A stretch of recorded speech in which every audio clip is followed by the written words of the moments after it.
salah satu wilayah kekuasaan suku Korowai. Namun populasi suku Korowai tersebar di Kabupaten Asmat, Mapi, Bovendigul, dan Yaukimo.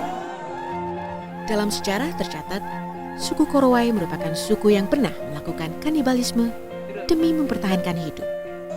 Keberadaannya baru diketahui pada tahun 70-an.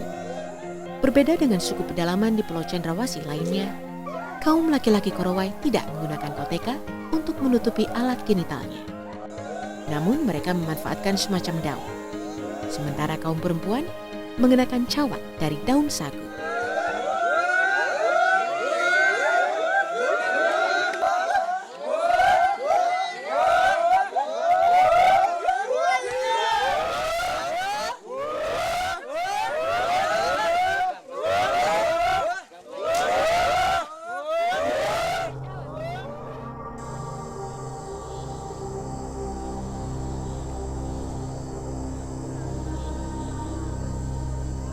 Suku Korowai, yang juga biasa disebut suku Krufofyumano, membangun tempat tinggal mereka di atas pohon dan disebut rumah tinggi.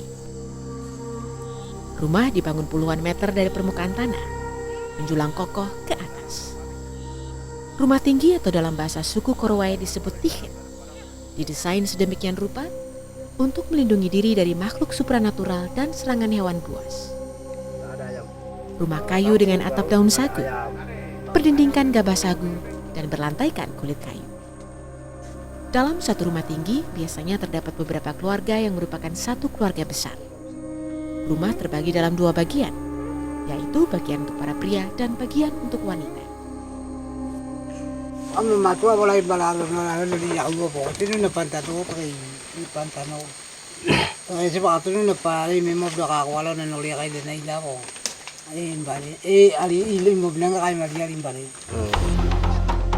Mayoritas suku Korowai yang sehari-harinya memakan sagu dan hewan hasil buruan yang dibakar ini tinggal di rumah tinggi di tengah hutan. Namun sejak tahun 1980, mereka mulai keluar dari hutan untuk kemudian membangun rumah dan menetap di permukaan tanah, tidak lagi di atas pohon. Mereka membangun rumah-rumah sederhana di pinggir sungai Sirens. Sementara pemerintah mulai menjalankan program pemberdayaan sejak 2011 terhadap suku Korowai. Pemerintah membangun kampung-kampung baru untuk suku Korowai yang lebih layak. Di antaranya adalah Kampung Mabul yang berada di tepi sungai Sirens. Melalui Dinas Kesejahteraan Sosial Kabupaten Asmat, pemerintah mulai membangun 61 unit rumah bagi 61 kepala keluarga suku Korowai. Permukiman menjadi program utama dalam pemberdayaan sosial terhadap suku ini. Kementerian Sosial dengan Dinas Sosial Provinsi maupun Kabupaten bersama-sama menjadi pionir di dalam membuka isolasi-isolasi yang terpencil melalui pembangunan rumah sehat.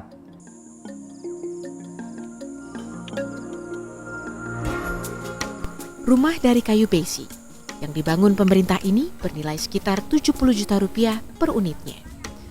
Selain rumah, pemerintah juga membangun berbagai fasilitas umum dan pendukung lainnya, seperti gereja dan balai sosial. Dinas Kesehatan pun membangun puskesmas pembantu. Dinas lain memberi pelatihan dan pendampingan bagi warga, termasuk dalam bidang pertanian dan perikanan. Pertama dari Dinas Sosial, itu bangun rumah sosial, itu tahun 2011. 61 rumah menurut kakak. Yang kedua, tahun 2012, bangun gedung gereja dengan balai sosial, itu dari Dinas Sosial. Yang ketiga, bangun gedung kesehatan.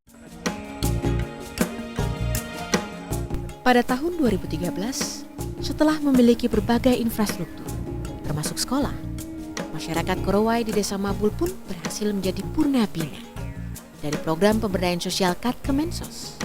Artinya, suku Korowai di Kampung Mabul berhasil dimukimkan. namun masih ditindaklanjuti oleh pemerintah daerah setempat.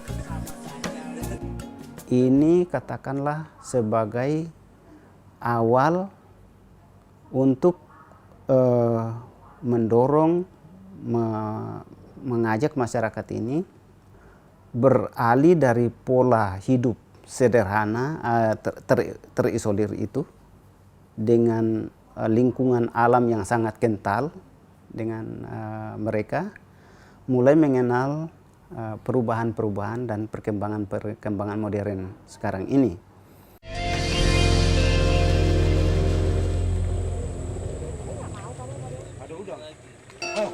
Pada medio Mei 2015, pemerintah Kabupaten Asmat meresmikan satu lagi desa suku Korowai, yaitu Desa Ulakin yang berjarak 329 km dari sang ibu kota kabupaten, Agats. Sebanyak 43 kepala keluarga dimukimkan di pinggir sungai yang berfungsi sebagai prasarana transportasi. Di Desa Ulakin juga dibangun berbagai fasilitas pendukung seperti sekolah, tempat ibadah, hingga balai sosial. Diberikan pelatihan keterampilan, pendampingan, serta pemberian stimulan modal, peralatan usaha, dan tempat usaha, hingga akses pemasaran hasil usaha. Di sisi lain, pemerintah juga melakukan supervisi dan advokasi sosial, hingga penguatan keserasian sosial, serta penataan lingkungan sosial. Pemberdayaan terhadap komunitas adat terpencil oleh pemerintah ini sejatinya dilakukan agar mereka dapat memenuhi kebutuhan dasar serta meningkatkan kualitas hidup. Namun pemberdayaan masyarakat dilakukan tanpa harus mengorbankan adat dan budaya asli mereka. Pemberdayaan sosial dilakukan justru untuk menjaga kelestarian adat entitas mereka sebagai suku bangsa dan warga negara Indonesia.